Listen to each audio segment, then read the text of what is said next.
He had been running for hours, chasing prey that wouldn't stop, wouldn't fight, wouldn't even acknowledge that it was being hunted. Mile 45. The last Thulmar W. The medical bay was busy. Jiwan lay on a bed with her foot in a regeneration field, the blue light slowly knitting her stress fracture back together. Dongmin sat nearby, his ankle wrapped and elevated. Somin was in the worst shape. Her knee required surgery to repair the torn ligaments, but she had refused anesthesia until after she could speak with Daeho. "I wanted to make sure you knew we finished," she said, as the medical staff prepared her for the procedure. "All three of us." "Like you asked." "I never doubted it," Daeho replied honestly. And he hadn't. Once he had seen their faces during the interviews, he had known they would finish or die trying. The alien medical staff were horrified by the humans' injuries. Dr. Taeyang, the human physician assigned to Convergence Station, had to explain multiple times that yes, the injuries looked bad, but yes, humans would heal from them. "The bone fracture will be completely healed in 6 weeks," Dr. Taeyang explained to a Palaxian nurse who looked disturbed by the whole situation. "The ankle in 4 weeks. The knee will take longer, maybe 3 months, but Somin will make a full recovery." "But the pain," the Palaxian said. "They ran for 14 hours with these injuries. The pain must have been unbearable." "Oh, it was," Dr. Taeyang agreed. "They knew it was. They did it anyway. But why?" Dr. Taeyang looked at his 3 patients, all of them resting now but with proud expressions on their tired faces. "Because they're human," he said simply. "We're very good at ignoring our body's warning signals when we decide something is important." Outside in the observation room, War Chief Kadir stood watching through the transparent wall. He had been there for hours, ever since his warriors had been brought in for treatment. They were in better shape than the humans physically, but their spirits were broken in a way that concerned their medical team. Daeho joined Kadir at the window. "Your people fought well," Daeho said diplomatically. "They didn't fight at all," Kadir replied. His voice was flat, emotionless. "They hunted, and the prey simply didn't care." "They cared," Daeho corrected. "They just cared more about finishing than about stopping the pain." Kadir turned to face him. For the first time, Daeho saw something like fear in the war chief's eyes. "My warriors train from the moment they can walk. Combat, survival, strategy. They are the finest soldiers the Thulmar have ever produced. They have won battles against species with superior technology. They have hunted the most dangerous predators on 20 different worlds." He paused, struggling with the words. "And they were defeated by an accountant, a student, and a grandmother." "Not defeated," Daeho said gently. "Outlasted. There's a difference, is there?" Kadir looked back at the medical bay. They kept going when every logical signal said to stop. Pain, injury, exhaustion. None of it mattered. "That isn't strategy or training. That's madness. Or determination," Yunji said, joining the conversation. She had been reviewing the medical data, and her expression was grim. They pushed themselves to the edge of what their bodies could handle. Jiwan's stress fracture happened at mile 28. She walked 22 more miles on a broken bone. "Why?" Kadir demanded. "The trial wasn't worth dying for. No sane being would—" "Humans aren't insane," Yunji interrupted. "We just have a different threshold for acceptable suffering. When something matters to us, we can endure incredible pain. Our brains can suppress pain signals, flood our system with endorphins, push our bodies past normal limits." She pulled up medical scans on a holographic display. "Look at this." Dongmin's ankle was severely sprained at mile 35. His body was screaming at him to stop. Every step caused pain. His brain registered all of it. But he has a cerebral cortex that can override those signals. He can choose to keep going anyway. Kadir stared at the scans like they showed weapons of mass destruction. "In a way they did. All humans can do this?" "To varying degrees," Yunji confirmed. "Some are better at it than others. We call them athletes, soldiers, explorers, pioneers. But even average humans have this capability. We evolved to push through pain because on Earth the alternative was death." The door to the medical bay opened. Jiwan was limping out, her foot still in a temporary brace. A medical assistant tried to stop her, but she waved him off. "I'm fine," she said. "I just need to walk a little. Sitting still makes me stiff." "You have a bone fracture," the assistant protested. "You should be resting." "It's being treated, isn't it?" Jiwan asked. "The regeneration field is working, so I'll walk." She limped past Kadir, nodded politely to Daeho, and continued down the corridor. Every step clearly hurt, but her pace never faltered. Kadir watched her go with an expression of complete disbelief. "She's still walking," he said faintly. "Of course," Deho replied. "The race is over, but her body is used to moving. Stopping completely would actually make recovery harder. She knows this. She's run enough marathons." Dongmin was released next, fitted with a walking boot for his ankle. He immediately asked if there was a computer terminal he could use.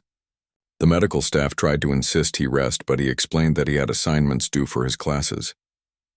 He had already taken 1 day off for the trial. He couldn't afford to fall behind. Within an hour, he was in the station's public computer lab, working on homework with his injured ankle propped on a chair. Somin remained in surgery longer. When she finally emerged groggy from anesthesia, her first words were to ask if they had won. "Yes," Dr. Taeyang told her. "You won. All 3 of you finished. Earth gets full council membership." Somin smiled and went back to sleep. That evening, there was an informal gathering in one of the station's observation lounges. The council had voted as promised. Earth was granted full membership with honors, exactly as Kadir had specified in the challenge terms. Several species wanted to discuss trade agreements. Others wanted to discuss cultural exchange programs. Kadir attended, though his 3 warriors did not. They were physically recovered but had requested permission to return home early. The defeat had shaken them badly. They kept talking about the humans who wouldn't stop, couldn't be discouraged, didn't know how to quit. It was like fighting ghosts, they said, or nightmares. The war chief approached Deho with a formal bow. "The Thulmar Empire honors the terms of the challenge," Kadir said stiffly. "We will support Earth's council membership and pursue trade agreements." "Thank you," Deho replied. Kadir hesitated, then spoke more quietly. "May I ask you a question? Off the record?" "Of course," on the 3 representatives. Jiwon, Dongmin, Somin. They are truly average humans. Yes, maybe even below average in terms of physical capability. Jiwon runs marathons as a hobby, which is common enough. Dongmin isn't athletic at all. Somin is elderly with a previous injury. And they can all do what they did today? Deho considered the question carefully. Could every human complete a 50-mile course while being hunted? No. Some would fail due to physical limitations or medical conditions. But the mindset they showed? The refusal to quit? That's universal. Every human has it to some degree. Even your children, Kadir said, remembering Minho. Especially our children.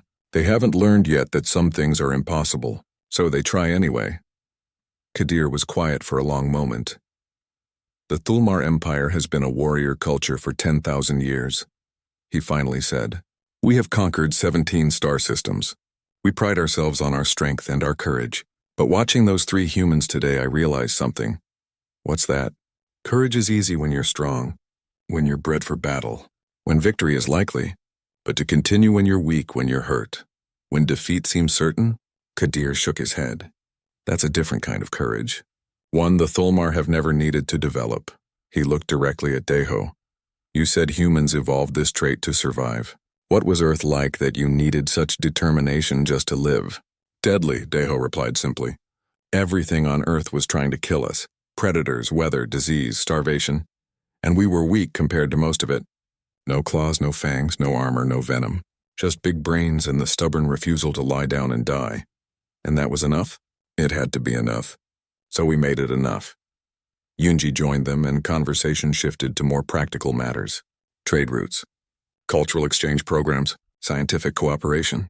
But Kadir kept glancing at the medical bay, where Jiwon was probably still limping around against medical advice, where Dongmin was likely doing homework, where Somin was resting after surgery she barely seemed to notice. Later that night, Hyunwoo found Deho alone in the observation lounge, looking out at the stars. The council vote was unanimous, Hyunwoo reported, full membership with honors. Several species are already drafting alliance proposals. Good, Deho said. The crew is asking when they can go home. Soon. Let our 3 representatives heal a bit more first. Jiwon wants to walk around fine, but let's make sure Somin is stable before we travel. Hyunwoo nodded, then asked the question that had been bothering him.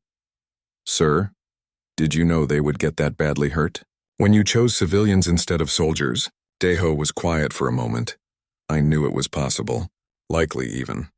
But I also knew that was the only way to prove the point. Soldiers are trained to push through pain. Everyone expects that from them. But regular people? War Chief Kadir had not attended the second day of council sessions. This was unusual for the Thulmar representative, who normally enjoyed making his presence known. The Thulmar were a warrior species, proud of their strength and combat prowess. They had built an empire through conquest and maintained it through the threat of military force. On the third day, Kadir appeared at the council chambers. His scales were polished to a high shine, and he wore full ceremonial armor. Behind him stood 3 Thulmar warriors, each one carrying traditional weapons. The room went quiet as he entered. "I invoke the right of challenge," Kadir announced, his voice booming through the amphitheater. Councillor Terran's multiple eyes focused on him with concern. "War Chief Kadir, the council is about to vote on Earth's membership.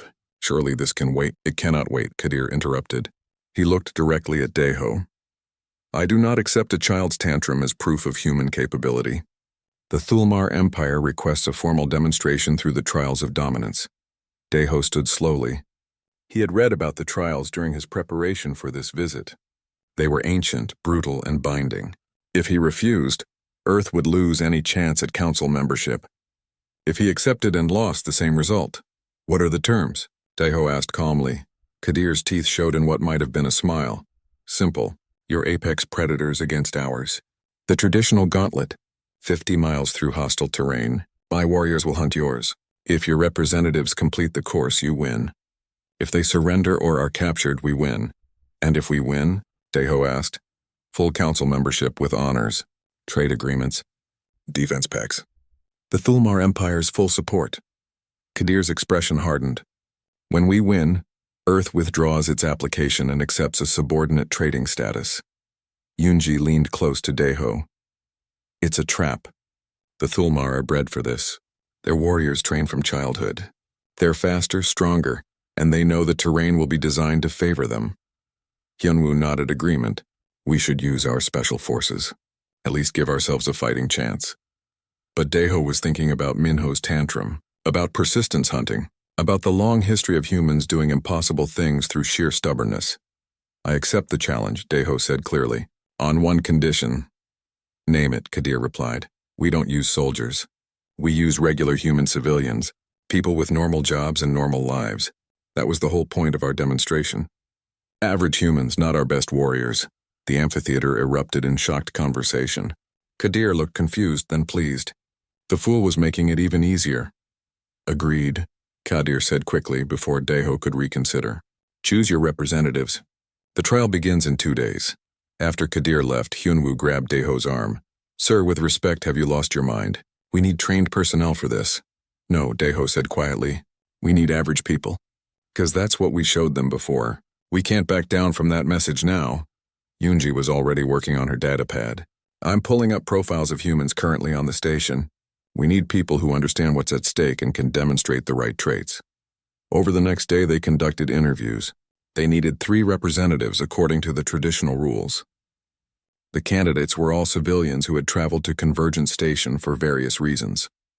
Scientists, traders, tourists, support staff. Finally, they made their choices. Jiwon was 43 years old and worked as an accountant for a shipping company.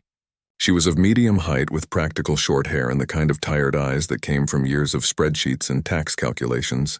She also ran marathons as a hobby. Not competitively, she explained. Just for fun. Her longest race had been 50 kilometers. "I'm not fast," she told Deho during the interview. "Never have been. But I finish every race I start. Always." Dongmin was 20 years old, a college student studying engineering. He was thin, wore glasses, and admitted he wasn't athletic, but he played endurance video games, the kind that required dozens of hours to complete. He once played a single game for 14 hours straight because he was close to finishing a difficult level. "My mom says I'm too stubborn for my own good," Dongmin said with a shy smile. "I don't like leaving things unfinished." Soman was 68 years old, a retired teacher. She had gray hair pulled back in a practical bun and walked with a slight limp from an old knee injury. She had taught elementary school for 40 years. "You spend 4 decades with children, you learn patience," Soman explained. "And you learn that sometimes you just have to outlast the problem. Children have energy, but teachers have time." She also mentioned, almost as an afterthought, that she had run marathons in her younger days. Even with her bad knee, she still walked 5 miles every morning. Hyunwoo looked at the 3 civilians with deep concern. They're going to be hunted by Thulmar warriors, trained killers who have been preparing for this their entire lives. I know, Daeho said. They could be hurt. Badly. I know. Then why? Because they're exactly what we need, Yoonji interrupted. Not warriors. Not special forces. Just humans who know how to keep going. The night before the trial, Daeho met with each representative privately. He explained what they would face. The Thulmar were not allowed to kill them, but pain and injury were acceptable. The terrain would be harsh. The distance was 50 miles. They would be hunted. Each one agreed without hesitation. I've run through worse, Jiwon said practically. Bad weather, injuries, exhaustion. You just keep putting one foot in front of the other. 50 miles is just a number, Dongmin said, though he looked nervous. No different than level 50 in a game. You might die a bunch of times, but you keep trying. Soman just smiled. Young man, I've dealt with classroom full of cranky 6-year-olds every day for 40 years. A few alien warriors don't scare me. The next morning, they gathered at the starting point. The gauntlet had been set up on a barren moon near Convergence Station. The terrain was rocky with steep hills and deep valleys. The temperature would swing from freezing to scorching as the moon rotated. Water stations were placed every 10 miles, but that was the only help they would get. Kadir stood with his 3 warriors. They were magnificent specimens, each one over 7 feet tall with scales that looked like natural armor. Their muscles were clearly defined, and they carried weapons designed for the hunt. They looked at the 3 humans with barely concealed contempt. Jiwon wore running shoes and practical athletic clothing. Dongmin had borrowed similar gear, though it fit him poorly. Soman had her old marathon outfit from 20 years ago, faded but well-maintained. They looked small and fragile next to the Thulmar. This is your last chance to withdraw, Kadir said. Send your warriors instead. Save these civilians from humiliation. They are our representatives, Daeho said firmly. Begin the trial. A holographic display showed the course. 50 miles of brutal terrain, ending at a beacon on the far side of the moon. The hunters would start 10 minutes after the prey, giving the humans a head start. Counselor Terran activated the starting signal. A bright light flashed and the trial began. Jiwon, Dongmin, and Somin started walking. Not running, walking. They moved at a steady, sustainable pace, conserving their energy. The watching delegates looked confused. The Thulmar warriors laughed. 10 minutes passed. The hunters were released. They began running immediately, covering ground at incredible speed. Their scales protected them from the rough terrain, and their powerful legs ate up the distance. Within the first hour, the Thulmar had caught up. The gap between hunters and prey had closed to less than a mile. The delegates watching through holographic feeds expected the trial to end any moment. The humans kept walking. When the terrain got steep, they slowed down but never stopped. When they reached a water station, they drank quickly and kept moving. Always forward, never stopping. The Thulmar warriors caught up to them at the 12-mile mark. They circled the humans, weapons ready, clearly expecting surrender. Instead, the humans just walked around them and kept going. The warriors looked confused. They had caught their prey. Why wasn't it over? Because the rules said the humans had to surrender or be captured. Simply catching up wasn't enough. The Thulmar had to either make them quit or physically stop them from moving forward. The warriors tried intimidation. They ran circles around the humans, shouting in their own language. The humans ignored them and kept walking. Mile 15. Mile 20. Mile 25. The humans walked. The Thulmar ran back and forth, trying to herd them, block them, scare them into stopping. But you can't block someone who will walk right through you, and you can't scare someone who has decided fear doesn't matter. At mile 30, the sun rose on the moon, bringing scorching heat. The temperature climbed. The Thulmar were breathing hard now, their scales absorbing the heat. They were built for short, intense hunts, not endurance. The humans were suffering too. Sweat poured down their faces. Dongmin's feet were blistering in his borrowed shoes. Soman's knee was obviously hurting. Jiwon's face was red from heat and exertion, but they kept walking. Mile 35. One of the Thulmar warriors collapsed, overcome by heat exhaustion. The medical team rushed out to get him. Mile 40. A second warrior gave up, sitting down heavily and refusing to continue. The emergency session of the Galactic Council began 3 hours after Minho's demonstration. The amphitheater had been cleared and partially repaired, though the cracked glass panels remained as evidence. The delegates filed in quietly, very different from the loud, confident group that had gathered earlier. Minho was safely back in the family quarters with his mother, Yuna, who had been very confused about why her son was suddenly the subject of galactic interest. Ms. Bora had returned to her normal duties, though she reported that several alien species had asked her detailed questions about human childcare. Some seemed genuinely terrified. Daiho sat in Earth's designated section with Yunji and Hyunwoo. The mood in the room was tense. Several species whispered among themselves, their translators creating a low buzz of different languages. Chancellor Vorik sat across from them, his shimmering skin looking duller than before. He hadn't made eye contact with the human delegation since the demonstration ended. Counselor Terran of the Palaxians called the session to order. Her multiple eyes blinked in sequence as she addressed the assembly. "We are here to discuss the human presentation and its implications," she said formally. "The Council requires clarity on what was demonstrated today. Was it a threat? A warning? Or simply an introduction to human biology?" Daiho stood to speak, but Yunji touched his arm. "Let me," she said quietly. "This is my area." She moved to the center speaker's platform, her datapad in hand. The holographic systems activated around her, ready to display whatever information she called up. "Honored delegates," Yunji began, "what you witnessed today was not unusual for human children. It was actually a fairly mild tantrum by our standards. I have footage of worse." Murmurs rippled through the assembly. Worse? How could it be worse? Yunji displayed a video. A human child, maybe 4 years old, screaming in what appeared to be a commercial establishment. The tantrum lasted 37 minutes. The child's parent simply stood nearby, waiting it out with tired patience. Other humans in the video walked past, barely glancing at the scene. "This is normal for us," Yunji explained. "So normal that other humans don't even react to it. The child is expressing frustration in the only way their developing brain knows how. The parent knows that giving in would teach the child that tantrums work, so they wait. And wait, and wait." She switched to another display. This one showed graphs and biological data. Human children can cry for hours without damaging their vocal cords or lungs. They can maintain high-volume vocalization for periods that would permanently harm many species represented here. They do this regularly, often multiple times per day, from infancy through approximately age 5. Ambassador Nalith of the Cathari swarm made a distressed buzzing sound. "But this is inefficient," Nalith said. "Our young communicate needs precisely. If needs are not met, young are reabsorbed into the swarm. This extended suffering serves no purpose." "It serves a very important purpose," Yunji replied. "It trains human children in persistence. They learn early that expressing their needs loudly and continuously sometimes works. More importantly, they learn not to give up.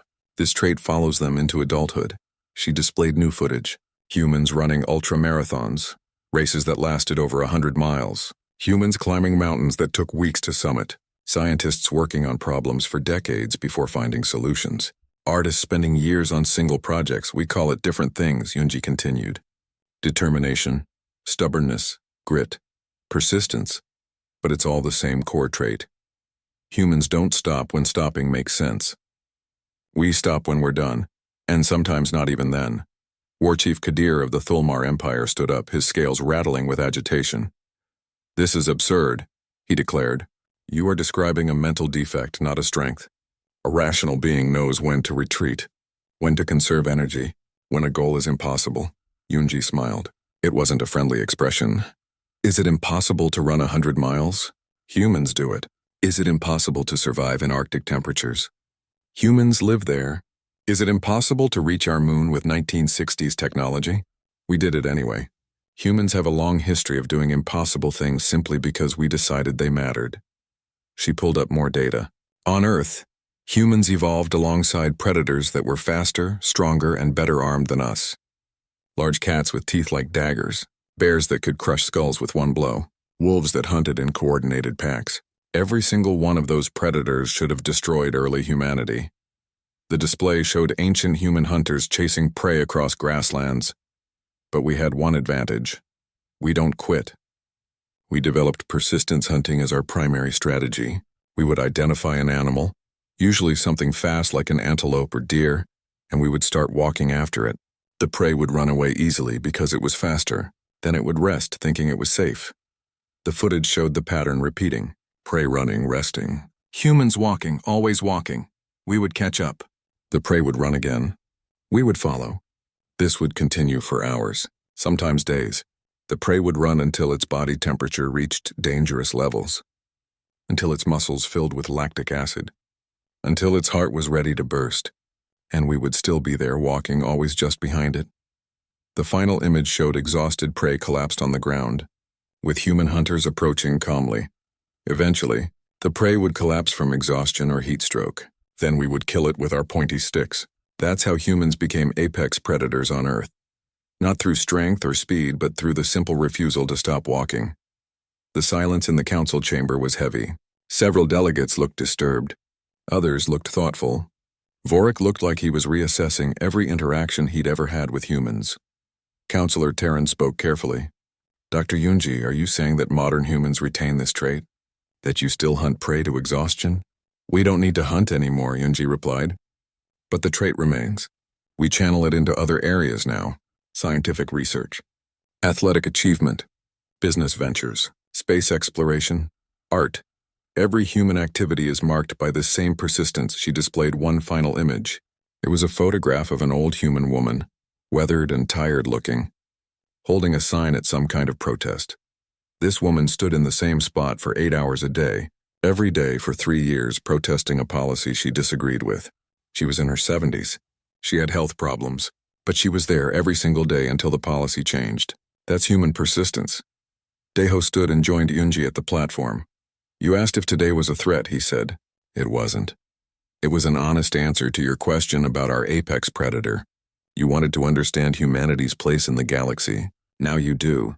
He looked at each delegate in turn. We are not the strongest species. We are not the fastest. We are not the most advanced technologically or the most numerous. But we are, without question, the most stubborn. When humanity decides something matters, we will pursue it until we succeed or die trying. And often, we succeed because we're the only ones still trying when everyone else has given up. Hyunwoo stepped forward, adding his perspective as a military officer. Our war history reflects this, he said.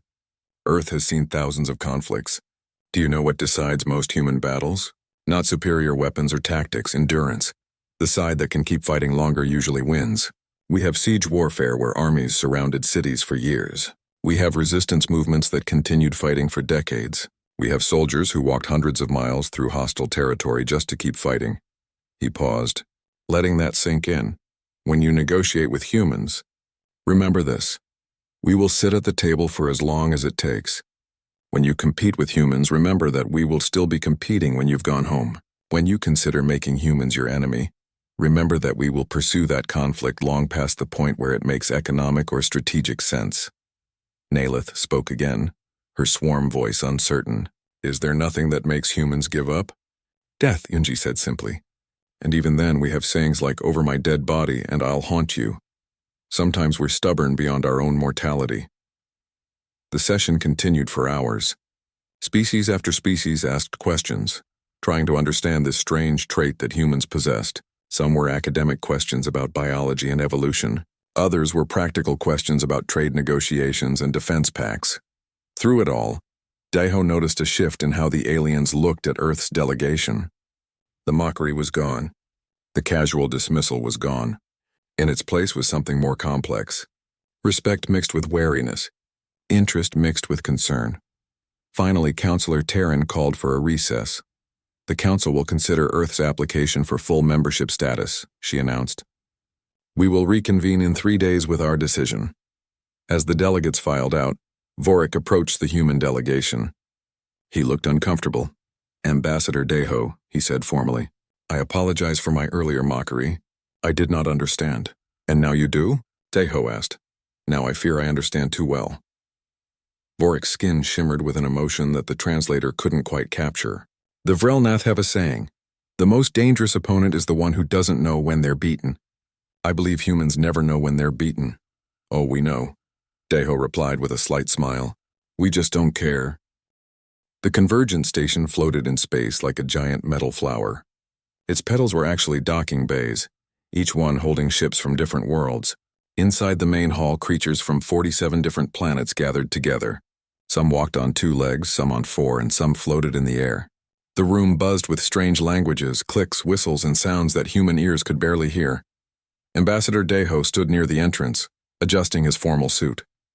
He was a man in his 50s with gray hair at his temples and tired eyes that had seen many difficult negotiations. Today, those eyes showed worry. Next to him, Dr. Yunji checked her datapad for the 100th time. She was younger, in her 30s, with sharp eyes and quick movements. Behind them both, Captain Hyunwoo kept his hand near his sidearm, watching every alien in the room with suspicion. "This is a mistake," Hyunwoo muttered. "We shouldn't be here." "We were invited," Deho replied calmly. Refusing would have been worse. The demonstration of supremacy was an old tradition among the galactic species. Each civilization brought their most dangerous predator to show their strength. It wasn't about fighting. It was about respect. The deadlier your apex predator, the more carefully other species treated you in negotiations. It was primitive, Deho thought, but it was their way. A massive creature moved to the center of the amphitheater. It stood 12 feet tall and looked like it was made of living crystal. Light bent around its body in strange ways. This was the Vrelnath contribution, and it could walk through solid walls.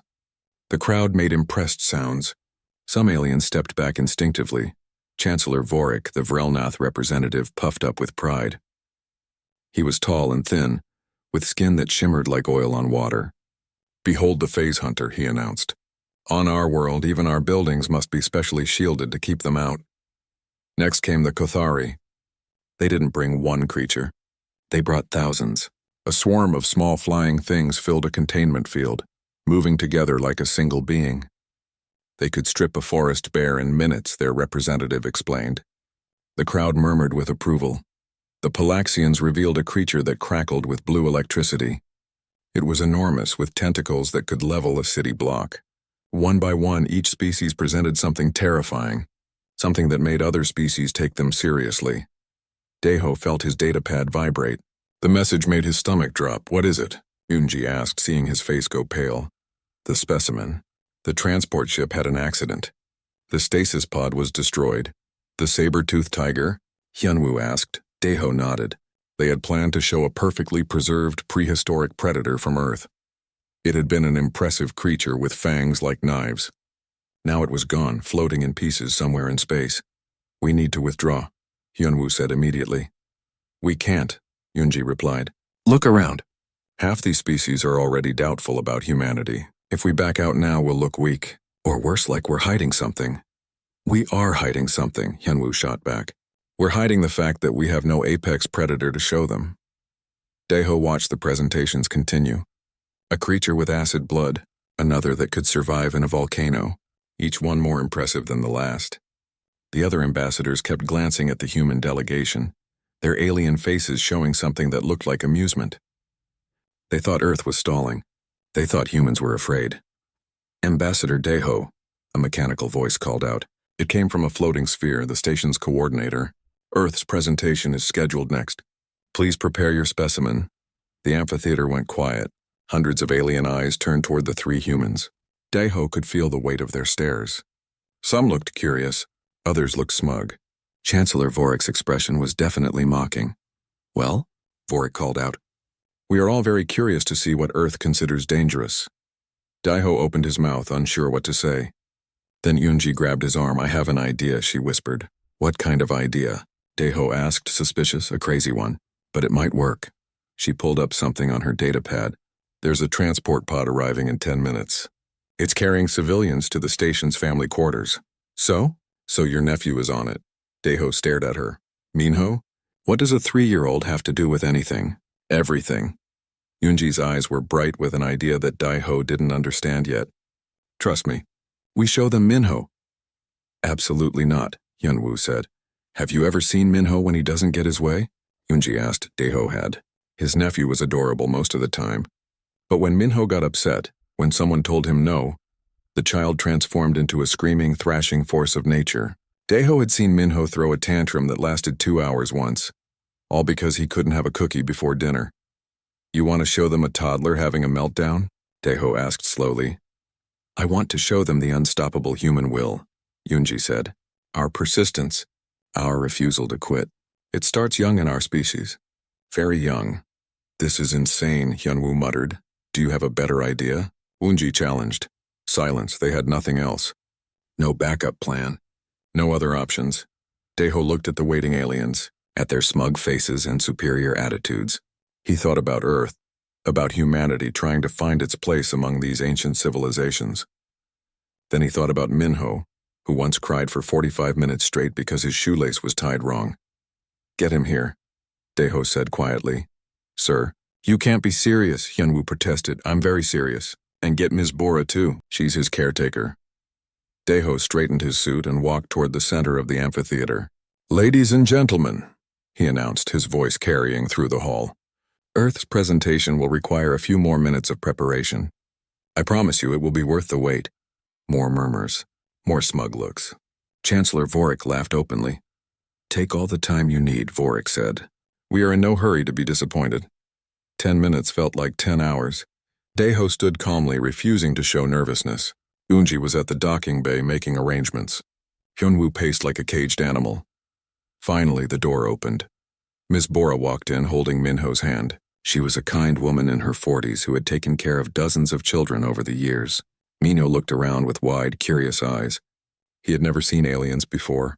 The colorful creatures fascinated him. Daeho, Minho called out happily, recognizing his uncle. Several aliens made cooing sounds. The child was small, harmless-looking, with chubby cheeks and a bright smile. Some of the ambassadors looked confused. Others looked offended. This is Earth's apex predator? Vorik asked mockingly. A juvenile that can barely walk? Daeho smiled.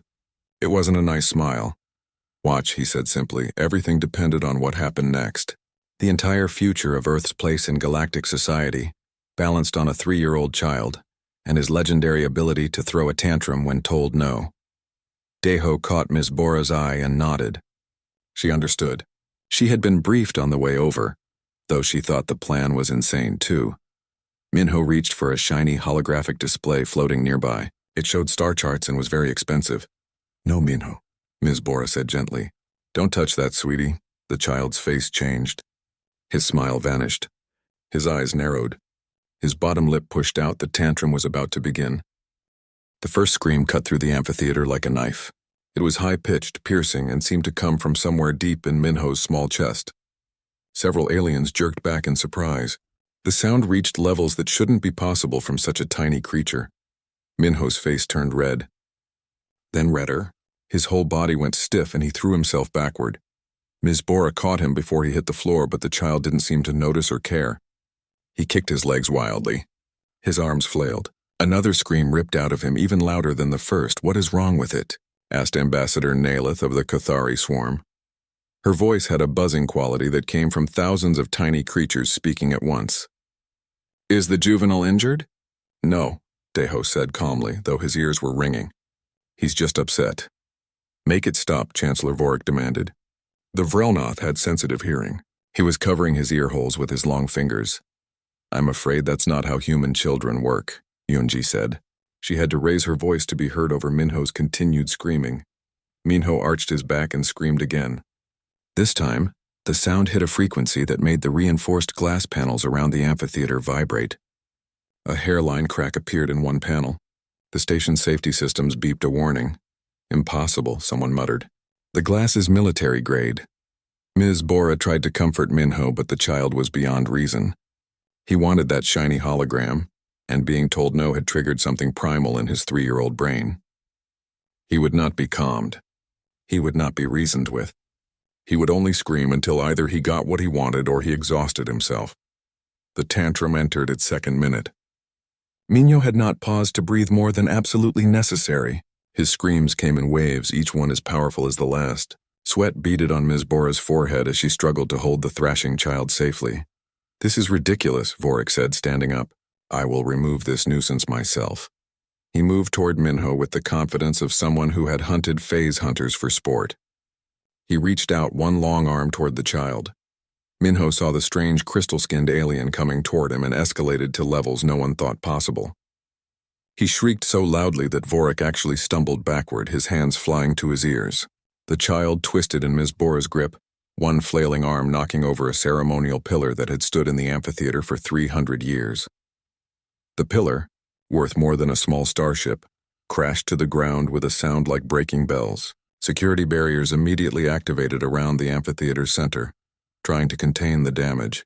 Minho kept screaming. In his containment field, the Palaxian's bioelectric leviathan actually moved away from the sound. The Cathari swarm pulled tighter together, their usual spread pattern collapsing into a defensive ball. 3 other species' apex predators showed signs of distress. The creatures, bred and evolved to be perfect killers, were disturbed by a human toddler. Minho had been screaming for 5 full minutes now. His face was purple.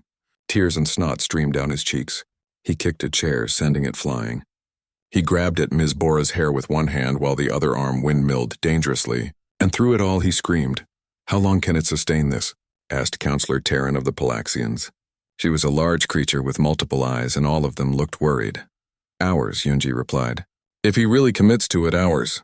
Human children can cry for extended periods without physical damage.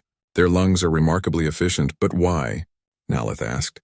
The concept seemed to genuinely confuse the hive mind species. The juvenile cannot win. It cannot have the object. Why does it continue? Because stopping doesn't occur to him, Deho explained. He had to shout to be heard. Surrender isn't in his vocabulary yet. He wants something, he was told no, and so he will express his displeasure until either the situation changes or he falls asleep from exhaustion. Another crack appeared in the glass. The safety systems were now blaring warnings. Station security was outside the amphitheater, afraid to enter. Minho knocked over another chair. He screamed directly into Ms. Bora's ear, making her wince, though she held him gently. The child showed no signs of stopping. If anything, he was getting a second wind. "This is your apex predator?" Vorik asked, but his mocking tone was gone. He looked unsettled. "No," Deho said. He walked calmly to the center of the amphitheater, apparently unbothered by the chaos. "This is just a slightly cranky child. Imagine what we're like when we're actually angry. When we're actually hunting something. When we decide something matters." He looked at the assembled aliens, at their confused, disturbed, and frightened faces. "On our world," Deho continued, "humans hunted animals bigger and stronger than us. We didn't have claws or venom or armor. We had pointy sticks and stones. Do you know how we won? We followed our prey for days, for weeks if necessary. We walked until the prey collapsed from exhaustion. We call it persistence hunting," Minho screamed again, demonstrating the point beautifully. "We climbed to the top of Earth's food chain through one simple strategy: we don't stop, ever. Our prey would run until their hearts gave out because we just kept coming, slow, patient, relentless." Yunji pulled up a holographic display, showing footage from Earth. Humans running marathons, humans climbing mountains, humans crossing deserts and oceans, humans working on problems for years, decades, lifetimes. "Other species evolved natural weapons," Yunji said. "We evolved stubbornness. We evolved the ability to suffer and keep going, to be hurt and not quit, to face impossible odds and try anyway." Minho had been screaming for 10 minutes now. His voice was getting hoarse, but he didn't stop. He just screamed quieter and kept flailing. Ms. Bora's arms were tired, but she held on. This was, after all, just a normal Tuesday for her. "My warriors would tear this creature apart," rumbled War Chief Kadir of the Thulmar Empire. "He was 7 feet tall and covered in scales and battle scars, would they?"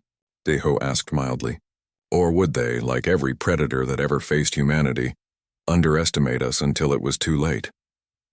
Yunwu stepped forward, finally seeing the strategy. "Humans have been fighting wars for thousands of years. We've fought in deserts, jungles, tundras, mountains, and swamps. We've fought in heat and cold, day and night, on land and sea. Do you know what every human military leader learns?" He paused. The aliens waited. "Never get into an endurance contest with a human, because we'll still be there long after you've collapsed. We'll be tired, bleeding, broken, but we'll still be moving forward." Minho's tantrum hit the 15-minute mark. He had knocked over 5 chairs, cracked 3 glass panels, triggered a dozen security warnings, and showed absolutely no sign of stopping. His screams had settled into a rhythmic pattern now, like waves against a shore. Endless. Unstoppable. Some of the aliens were starting to look at the human delegation differently. Not with mockery anymore, with something that looked like concern. "You let your juveniles behave this way?" asked a representative from a species that looked like walking plants. We can't stop them, Yunji said simply. And honestly, why would we? This is the trait that makes us survivors. This refusal to quit even when quitting makes sense. Especially when quitting makes sense. Daeho knelt down next to Minho. The child was still crying, still fighting Ms. Bora's gentle grip, still furious about not getting the shiny hologram. Daeho spoke softly, but his words were picked up by the amphitheater's systems. See this? This is humanity, not at our worst or our best, just our baseline. We don't know how to give up. From the day we're born until the day we die, we push forward. We want, we try, we fail, and we try again, and again, and again. He stood up and faced the Galactic Council. You wanted to see our apex predator. You wanted to know what hunted us, what made us strong, what shaped our evolution. The answer is we did. We hunted ourselves. We competed with ourselves. We pushed ourselves to the breaking point and then kept pushing. Our deadliest predator is our own refusal to accept limits. Minho finally started to wind down. 23 minutes after his tantrum began, the screams turned to sobs. The sobs turned to hiccups. Ms. Bora rocked him gently, and within minutes the exhausted child was asleep in her arms, his face tear-stained but peaceful. The amphitheater was silent except for the beeping security alarms and the sound of Minho's gentle breathing. Chancellor Vorik looked at the sleeping child, then at the damaged amphitheater, then at Daeho. You're serious, Vorik said quietly. This isn't a joke. Completely serious, Daeho replied. Welcome to humanity.